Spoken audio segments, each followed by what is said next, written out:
Ooh, what's going on, everybody? How we doing today? I hope you guys are doing fantastic. You know, I'm so excited to show you this build today. This was kind of a little bit of a bigger job, a little bit of a challenge. It kind of tested my abilities here, but we got through it. And, you know, we're just gonna get right into it.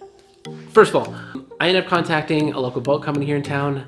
They needed a new sign for their business. I asked them if they wanted me to build them a sign, kind of threw it out there. And lo and behold, I ended up getting the job. What I consider big, 3 foot by 4 foot tall, considering the size of my machine. It's not like huge and, you know, ginormous for like billboard size, but I was more than happy to help them out.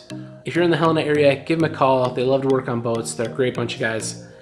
Hopefully from the video, you guys can get a pretty good idea of what we did or what it takes to actually build a commercial sign. But anyway, enough about that. Let's get into the build. Let's do this.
Thanks everyone for watching. Be sure to subscribe, like, comment on the video because it really helps us out and helps boost our ratings. But also, if you want to see more, go check us out on Facebook and Instagram through Diamond Ridge Designs. And also, our shop is currently through Etsy. If you guys haven't seen some of our other products, go and check them out. It'll also link from the website to Etsy, or you can go straight to Etsy and take a look. And you guys have a great day.